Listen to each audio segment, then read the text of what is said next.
भूतिया इग्लू घर। एक छोटे से शहर में साक्षी अपनी मम्मी पापा के साथ रहती थी। साक्षी के पापा विनोद एक बहुत बड़े साइंटिस्ट थे। विनोद को अक्सर रिसर्च के लिए नई नई जगह पर जाना पड़ता था। एक दिन विनोद खुश होते हुए घर लौटा। अरे पापा, आप आज इतनी जल्दी घर आ गए? हाँ बेटा, और देखो मैं मिठाई भी लाया हूँ, लेकिन तुम्हारी मम्मी कहाँ है? वाह, मिठाई! मम्मी तो किचन में खाना बना रही है। अरे पूनम, जल्दी बाहर आओ, कहाँ हो तुम? तभी किचन से बाहर आते हुए पूनम बोली, अरे क्या हुआ साक्षी के पापा, आज आप बड़े खुश लग रहे हो। लो तुम भी मुंह मीठा करो। पर क्यों? बात ही कुछ ऐसी है, मेरा प्रमोशन जो हो गया है। क्या क्या सच में? वाह, ये तो होना ही था। आप इतनी मेहनत से काम जो करते हो। देखना पूनम, अब हमारे सारे सपने सच हो जाएंगे। हम अपनी बेटी को शहर के एक बहुत बड़े प्राइवेट स्कूल में एडमिशन कराएंगे। इस प्रमोशन के साथ मेरी सैलरी 3 गुना बढ़ जाएगी, क्योंकि मेरा काम ही कुछ ऐसा है ना। प्रमोशन के बाद मैं यहाँ के ऑफिस में काम नहीं करूँगा। मुझे बहुत दूर एक बर्फीले आइलैंड में जाकर रिसर्च करनी है कि वहाँ पर आसपास क्या क्या पाया जाता है। क्या इसका मतलब आप हमसे दूर जा रहे हैं? आप ऐसी जगह के लिए कैसे रहेंगे? प्रमोशन मिला है तो इसके बदले उसी हिसाब से काम भी तो करना पड़ेगा। कहते हैं ना, सब्र का फल मीठा होता है। देखना, इन सब कठिनाइयों के बाद हमारी जिंदगी कितनी बदल जाएगी। तुम फिक्र मत करो, बस 1 साल के लिए वहाँ पर रहना है, फिर मैं वापस आ जाऊँगा। ठीक है, जैसा आपको सही लगे। मैं और साक्षी आपका इंतजार करेंगे, बस आप अपना ख्याल रखना। फिर अगली सुबह विनोद अपना सामान पैक कर रिसर्च के लिए बताई गई जगह के लिए रवाना हुआ। वो जगह बहुत बर्फीली थी और विनोद वहाँ बिल्कुल अकेला था। ये जगह तो काफी सुनसान है, लगता है मेरे अलावा यहाँ कोई नहीं है। चलो अच्छा ही है, इससे मुझे काम करने में आसानी होगी और कोई भी मुझे डिस्टर्ब नहीं करेगा। उसके बाद विनोद आराम से अपना काम करने लगता है और 2-3 दिन बीत जाते हैं। लेकिन एक दिन अचानक से विनोद को कुछ आवाज सुनाई देने लगती है। आवाज किसी के जोर जोर से रोने की थी। अरे ये क्या, ये कैसी आवाज है? यहाँ मेरे अलावा तो कोई भी नहीं रहता, तो फिर ये आवाज किसकी है? चलकर देखता हूँ आखिर मामला क्या है। विनोद आवाज का पीछा करने लगता है और काफी दूर निकल जाता है। थोड़ी दूर विनोद को बर्फ से बना हुआ एक घर, इग्लू घर दिखाई देता है। वो आवाज इग्लू के अंदर से ही आ रही थी और इग्लू में से काफी तेज रोशनी भी आ रही थी। अरे ये क्या, यहाँ पर तो एक इग्लू है। ये तो बड़ी हैरानी की बात है। मुझे तो ये बताया गया था कि ये आइलैंड बिल्कुल सुनसान और वीरान है, तो फिर यहाँ ये इग्लू कहाँ से आया? विनोद धीरे धीरे आगे बढ़ा और उसने इग्लू के अंदर झांक कर देखा। अंदर एक चुड़ैल और उसकी बेटी थी और चुड़ैल की बेटी जोर से रो रही थी। विनोद ये नजारा देखकर बुरी तरह डर गया। उसे नहीं पता था कि उसके आसपास खतरा हो सकता है। ये क्या, ये तो एक चुड़ैल है और साथ में उसकी बेटी भी है। अरे बाप रे, ये तो बड़ी खतरनाक जगह है। अब मैं क्या करूं? विनोद इग्लू के पास खड़े होकर उनकी बातें सुनने लगा। अरे मेरी प्यारी बिटिया, तुम अब रोना बंद कर। मैंने तुझसे कहा ना, तेरे पापा बहुत दूर रहते हैं और वो एक दिन तुझसे मिलने जरूर आएंगे। तुम ऐसे रोते रहोगी तो बता, मुझे अच्छा लगेगा क्या? नहीं नहीं, मुझे कुछ नहीं पता। आज मेरा जन्मदिन है और आज अगर पापा नहीं आए तो मैं केक नहीं काटूंगी। इतना कहकर चुड़ैल की बेटी और जोर से रोने लगी। विनोद ये सब देखकर डर गया और वहाँ से भागने लगा। लेकिन चुड़ैल ने विनोद के कदमों की आहट सुन ली और वो तुरंत बाहर आ गई। मैंने कहा रुक जाओ, सुना नहीं मैंने क्या कहा? विनोद के कदम अचानक रुक गए। वो बुरी तरह डरा हुआ था। कौन हो तुम और यहाँ क्या कर रहे हो? तुम्हें यहाँ पहले तो कभी नहीं देखा। वो मैं क्या लगा रखा है? आगे कुछ बोलोगे या नहीं, या फिर गूंगे हो? डर के मारे विनोद के मुंह से एक भी शब्द नहीं निकल रहा था। फिर विनोद बड़ी मुश्किल से हिम्मत जुटाकर बोलता है, मैं एक साइंटिस्ट हूँ। मैं यहाँ रिसर्च करने आया था और मुझे बताया गया था कि ये जगह एकदम सुनसान है और यहाँ पर कोई नहीं रहता है। मुझे तो बिल्कुल भी अंदाजा नहीं था कि यहाँ पर तुम और तुम्हारी चुड़ैल बेटी रहती है।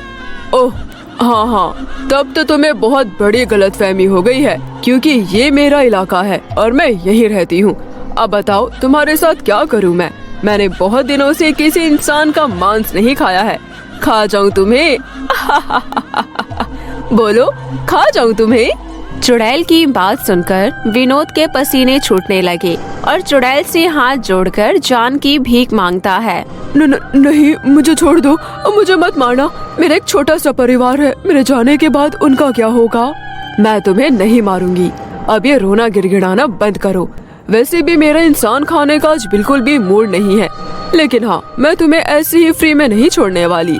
इसके बदले तुम्हें मेरा एक काम करना पड़ेगा, तभी तुम्हारी जान बच सकती है।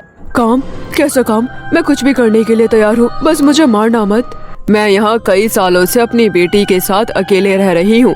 पहले मेरे भूत पति भी मेरे साथ रहते थे, लेकिन एक दिन यहाँ कुछ इंसान तुम्हारी तरह ही रिसर्च करने आए और मेरे भूत पति को पकड़ कर ले गए। तब से वो कहाँ है और किस हाल में है ये मुझे नहीं पता है। तो तुम मुझसे क्या चाहती हो? मैं इन सब में तुम्हारी मदद क्या कर सकता हूँ? मैं चाहती हूँ कि तुम मेरे पति बन जाओ ताकि मेरी बेटी जन्मदिन अच्छे से मना सके। चुड़ैल की बात सुनकर विनोद बहुत डर जाता है। अरे, मैं तो मजाक कर रही थी। आज मेरी बेटी का जन्मदिन है और वो अपने पापा को बहुत याद कर रही है और रो रही है। मुझसे उसकी ऐसी हालत देखी नहीं जा रही। तुम उसके नकली पापा बन जाओ ताकि वो अपना जन्मदिन मना सके। उसके बाद मैं तुम्हें जाने दूंगी। तो बोलो, तैयार हो मेरे नकली पति बनने के लिए? अच्छा ठीक है, अगर सिर्फ नाटक करना है तो ये मुझे मंजूर है, लेकिन तुम्हें मुझसे वादा करना होगा कि तुम मुझे वापस जाने दोगी, वरना मैं तुम्हारी बेटी को सब सच सच बता दूंगा। हाँ हाँ, वादा किया। अब मैं अपने जादू से तुम्हें भूत जैसा बना देती हूँ ताकि मेरी बेटी को पता न चले कि तुम एक इंसान हो। लेकिन तुम्हारी बेटी तो अपने पापा को पहचानती होगी ना, तो क्या उसे पता नहीं चलेगा कि मैं कोई और हूँ? नहीं, जब उसके पापा को उठाकर इंसान ले गए थे तब वो बहुत छोटी थी, इसलिए उसे अपने पापा का चेहरा ठीक से याद नहीं है। इसके बाद चुड़ैल अपने जादू से विनोद को भूत जैसा बना देती है। फिर चुड़ैल विनोद को अपनी बेटी से मिलवाने इग्लू के अंदर ले गई। मेरी प्यारी बिटिया, देखो तो कौन आया है। ये आपके साथ कौन है? ये तुम्हारे पापा है। पापा, अब तो तुम खुश हो ना? विनोद को देखकर चुड़ैल की बेटी बहुत खुश हो जाती है और दौड़कर उसे गले लगा लेती है। पापा, आखिर आप आ ही गए। मैंने आपको कितना याद किया। आप कहाँ चले गए थे पापा? आपको पता है मैंने अभी तक अपना बर्थडे भी नहीं मनाया। हाँ हाँ, देखो अब मैं आ गया हूँ ना। अब हम मिलकर तुम्हारा बर्थडे सेलिब्रेट करेंगे। सच पापा, आज मैं बहुत खुश हूँ। चुड़ैल अपनी बेटी को खुश देखकर फूली नहीं समाती। अच्छा चलो बेटी, अपने पापा से बाकी बातें बाद में कर लेना। अब केक काट लो। देखो अब तो रात भी हो गई। उधर विनोद मन ही मन सोच रहा था कि कब वो जल्द से जल्द अपने वापस घर जा पाए। उसे चुड़ैल और चुड़ैल की बेटी के साथ बैठकर डर लग रहा था, लेकिन अपनी जान बचाने के लिए उसके पास दूसरा रास्ता नहीं था। तभी चुड़ैल कीड़ों से बना हुआ एक केक लेकर आ जाती है। आओ मिलकर केक काटे।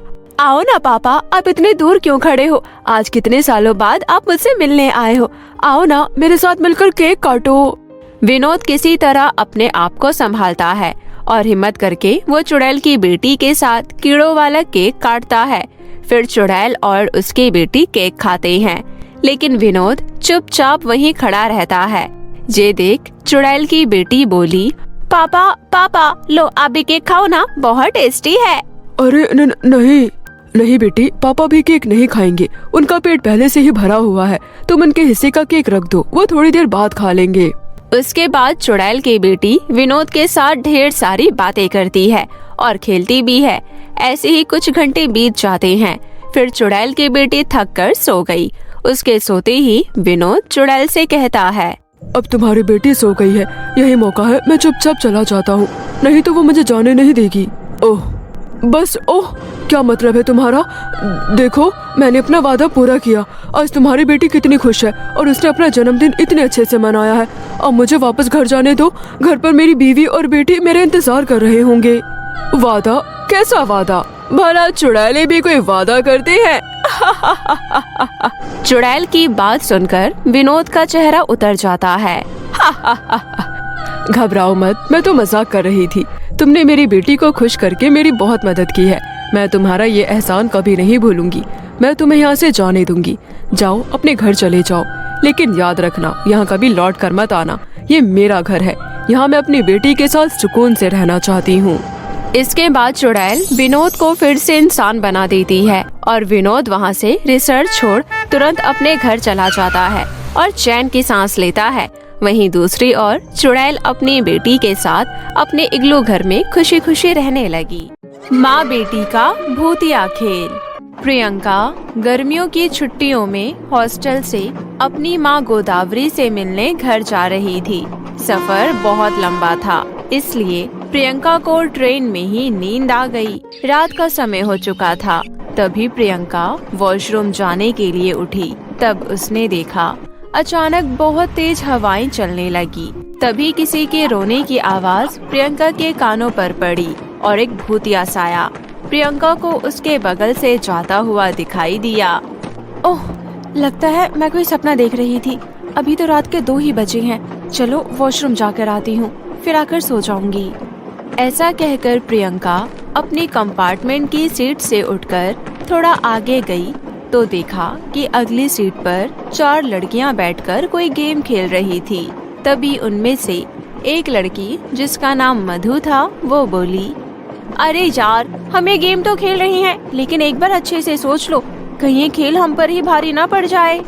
मधु, तुम तो एक नंबर की डरपोक हो। चलो जल्दी से कैंडल जलाते हैं और इस पेपर के बीचों बीच एक गोल बनाकर उसके अंदर रख देते हैं। ये सुन प्रियंका से रहा नहीं गया और वो उनसे बोली, हेलो गर्ल्स, ये तुम क्या कर रही हो? कौन सा गेम है ये? मुझे भी बताओ, मुझे गेम खेलना बहुत अच्छा लगता है। अरे ये बहुत डरावना गेम है, इसमें जान का भी खतरा हो सकता है। इसका मतलब तुम कोई भूतिया खेल खेलने वाले हो। ऐसा कोई गेम नहीं होता, ये सब किस्से और कहानियों में होता है। सुहाना, मैं नहीं खेलूंगी, मुझे बहुत डर लग रहा है। मुझे इतनी जल्दी नहीं मरना, मुझे लाइफ में अभी बहुत कुछ करना है। अरे यार मधु, तुम नहीं खेलोगे फिर हम सिर्फ 3 लोग ही रह जाएंगे और ये गेम हम खेल नहीं पाएंगे, इसलिए तुझे खेलना ही पड़ेगा। ओह माय गॉड गर्ल्स, वैसे मुझे तुम्हारी बात सुनकर बहुत हंसी आ रही है, लेकिन अगर तुम्हें कोई प्रॉब्लम ना हो तो मैं तुम्हारे साथ ये खेल खेलने के लिए तैयार हूँ। टीना, सुहाना और मोना प्रियंका को अपने साथ भूतिया गेम खिलाने के लिए तैयार हो गए। मधु सीट से उठ गई और उसकी जगह प्रियंका बैठ गई। अब टीना, सुहाना, मोना और प्रियंका चारों मिलकर गेम खेलने के लिए बैठ गए। तभी सुहाना बोली, इस व्हाइट पेपर पर मैंने पेन से एक गोला बना दिया है। टीना, तुम इसके अंदर एक कैंडल जला कर रखो। लेकिन प्रियंका, जो कि गेम खेलने के लिए बहुत एक्साइटेड थी, वो बोली, ठीक है, मैं जला कर रख देती हूँ। अब सारे एक दूसरे का हाथ पकड़ो और जलती हुई कैंडल की तरफ देखते हुए बोलो, मैं तुम्हें महसूस कर रही हूँ, तुम यही हो और तुम हमें अपनी मौजूदगी का एहसास कराओ। सुहाना की बात सुन प्रियंका हंसते हुए बोली, ये क्या नॉनसेंस है, अपनी तरफ से कुछ भी। हंसो नहीं, जैसा मैंने बोला है वैसा करो, वो भी कंसंट्रेशन के साथ, तभी तुम यकीन करोगी। अच्छा ठीक है। उसके बाद चारों मिलकर वही लाइंस दोहराते हैं। कई बार दोहराने से अचानक उस गोले से काला धुआं सा ऊपर की तरफ निकलने लगा और साथ ही कैंडल की लौ का रंग भी बदलने लगा। तभी टीना बोली, देखो गर्ल्स, कैंडल की लौ का रंग बदल गया। टीना की बात सुन प्रियंका फिर से हंसते हुए बोली, भला कैंडल की लौ का रंग भी चेंज होता है? Are you mad? लगता है प्रियंका को ऐसे विश्वास नहीं होगा, कुछ और तरीका अपनाते हैं इस मैडम को विश्वास दिलाने के लिए। सुहाना इस बार बुझी हुई कैंडल गोले के अंदर रख देती है। उसके बाद सुहाना सबको एक दूसरे का हाथ पकड़कर आंखें बंद करने के लिए कहती है, चलो अब मेरे पीछे बोलो सारे, हमें पता है कि तुम यही हो, अपनी मौजूदगी का एहसास कराओ। कई बार ये लाइंस दोहराने पर अचानक कैंडल अपने आप जल गई। फिर उन्हें अचानक किसी के गुर्राने की आवाज सुनाई दी। कौन है यहाँ? तुम में से कौन ये आवाज निकाल रहा है मुझे डराने के लिए? हम ये आवाज नहीं निकाल रहे थे, बल्कि ये आत्मा की आवाज है जिसे हम बुला रहे थे।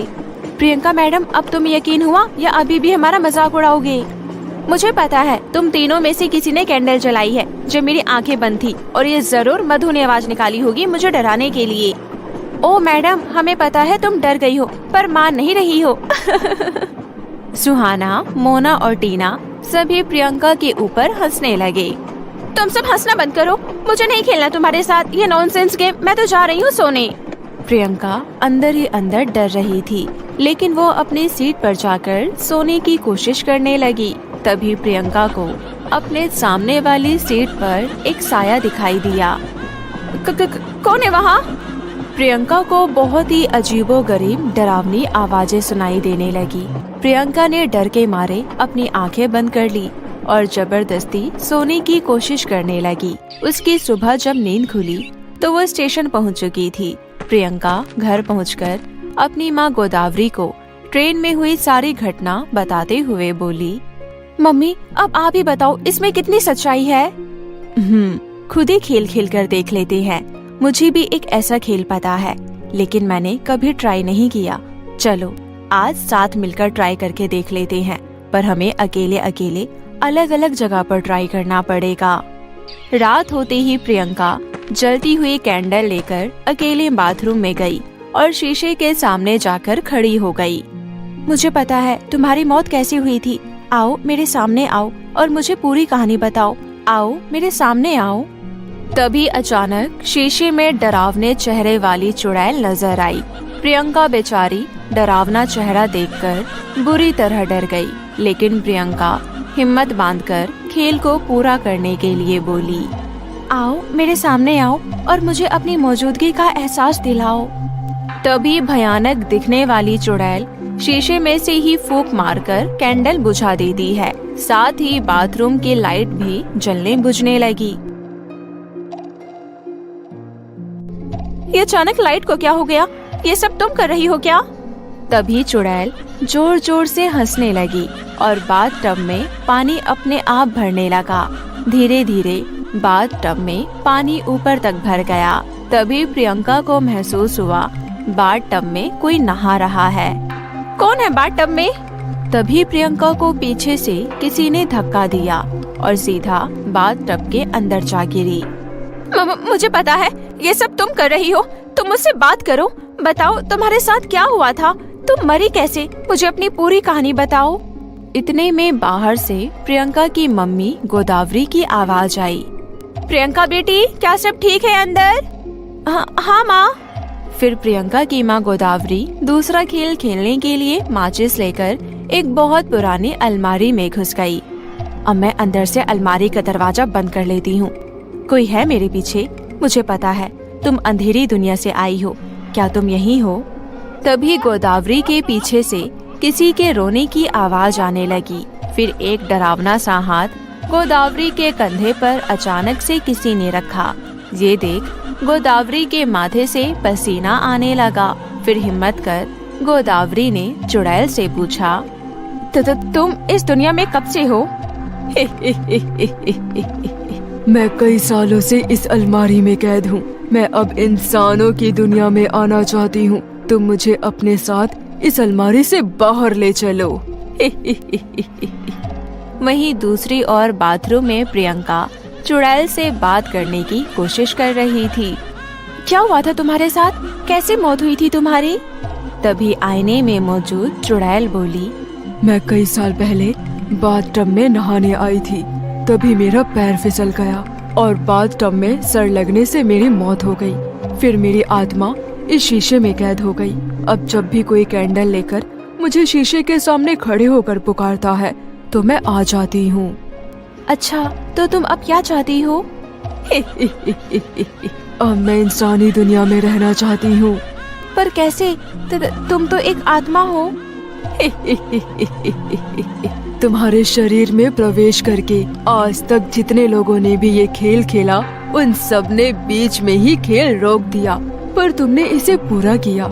इसलिए अब मैं तुम्हारी आत्मा इस शीशे में कैद करके तुम्हारे शरीर में घुसकर बाहर रहूंगी। ये सुनते ही प्रियंका की सिट्टी पिट्टी गुल हो गई। प्रियंका थर थर कांपने लगी और जोर जोर से अपनी माँ गोदावरी को बुलाने लगी। इधर गोदावरी अपने खेल को खत्म करने के बारे में सोच ही रही थी कि तभी प्रियंका की चिल्लाने की आवाज सुनकर गोदावरी ने तुरंत माचिस की तिल्ली जलाई और अपना भूतिया खेल खत्म करके दौड़ती हुई बाथरूम की तरफ गई। चुड़ैल शीशे से निकलकर प्रियंका को बाथ टब में डुबो रही थी। बचाओ माँ, बचाओ मुझे। प्रियंका को सांस लेने में तकलीफ हो रही थी।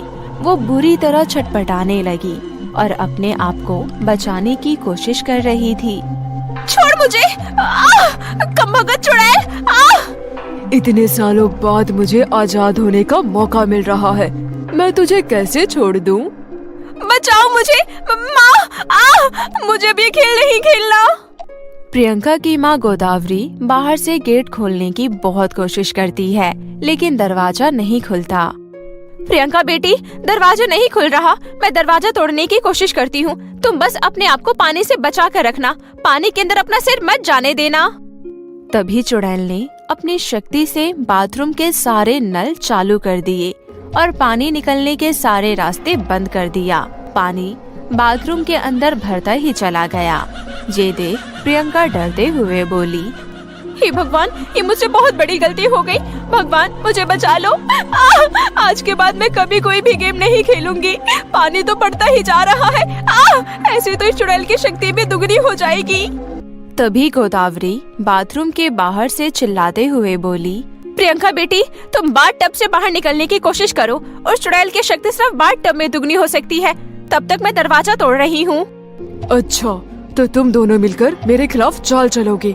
अच्छा, अभी बताती हूँ तुम्हें। ऐसा कहकर चुड़ैल अपनी शक्ति से अपना लंबा हाथ कर बाथरूम से बाहर खड़ी गोदावरी को दूर फेंक देती है। गोदावरी का सिर दीवार पर जा लगा, जिससे उसके सिर से खून आने लगा।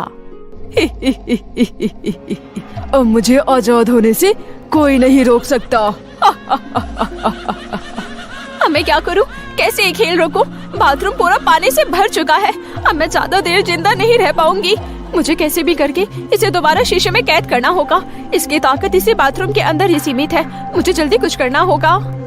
उधर गोदावरी ने भी हिम्मत करके हथौड़े से बाथरूम का दरवाजा तोड़ दिया, जिससे बाथरूम का सारा पानी बाहर आ गया। उसके बाद प्रियंका दोबारा से कैंडल जलाकर शीशे के सामने खड़ी होकर बोली, तुम अब शीशे में वापस जाने वाली हो। मुझे पता है तुम वापस अब शीशे में कैद होने वाली हो। नहीं, मुझे वापस शीशे में कैद नहीं होना। मुझे कमांड नहीं तो वापस जाने का। तुम्हें जाना ही होगा। जाओ, वापस जाओ। और फिर शीशे ने अपने आप ही चुड़ैल की आत्मा को अपने अंदर खींच लिया और चुड़ैल चिल्लाती हुई शीशे के अंदर कैद हो गई। प्रियंका ने तुरंत ही कैंडल को बुझा दिया और इस तरह भूतिया खेल का द एंड हुआ।